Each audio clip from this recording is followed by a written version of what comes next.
So, wala akong masyadong tulog kagabi, masyado akong inuubo.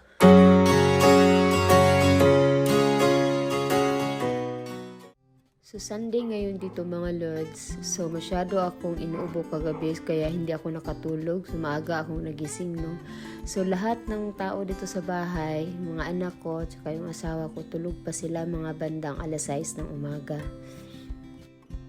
So, dumiretso ako sa kusina at binuksan ko itong bintana, no, para hindi na tayo magpa-ilaw at maliwanag naman na sa labas.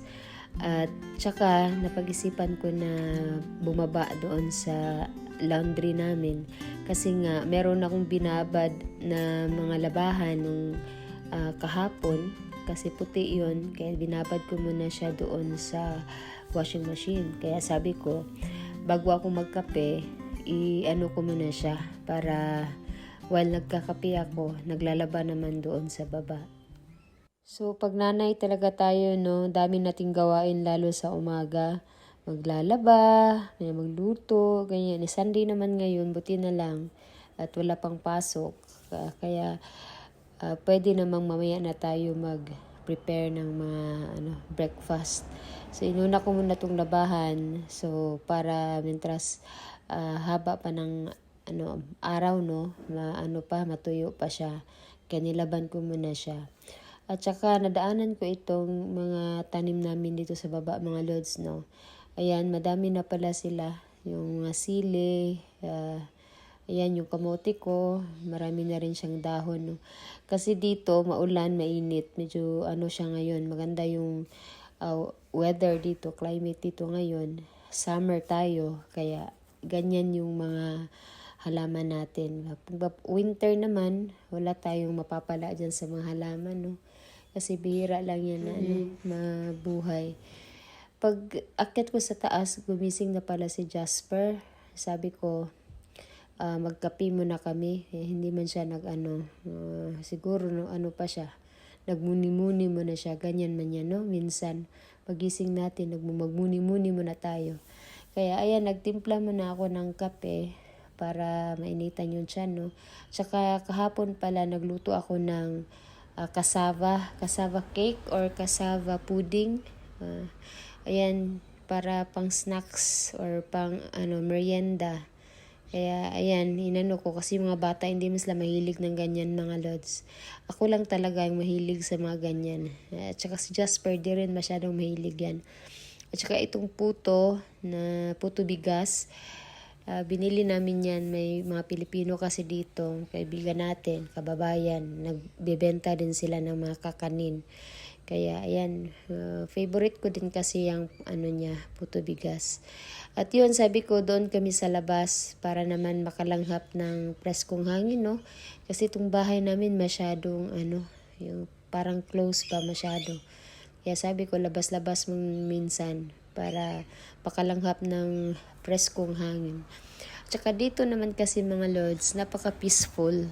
Walang masyadong maingay, ganyan. Kaya kung gusto mong mag-relax, makapag-relax ka talaga.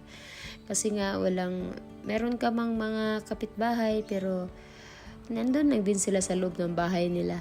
Lalabas nga lang yan sila kapag nagmamower, naglilinis, o kaya lalabas, mag-drive naman, paalis ng bahay, ganyan. Minsan mo lang sila makikita talaga na tumatambay-tambay dyan sa labas. So, meron kang makikitang mga dumadaan, nag-walking, ganyan, pero bihira lang, no?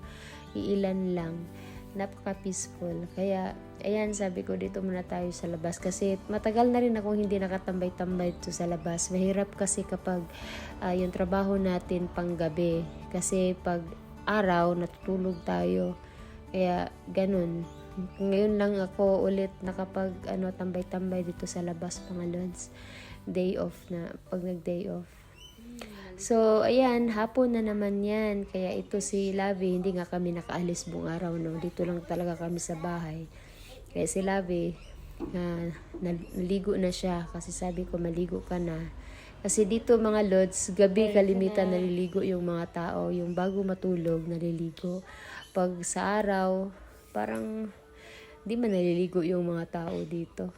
Yung lang, sa gabi kasi pag naliligo ka, kinamagahan, okay na yun. Kaya yan, sabi ko, magluto na rin ako kasi ano na, madilim na rin sa labas, no, pag gabi na.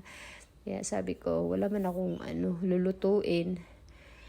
Meron akong nakita doon na gulay, itong talong at saka okra. Kaya sabi ko, anuhin ko na lang to, yung ipakbet para may gulay kami. Kasi may isda man ako paksiw na kahapon, hindi man naubos yun.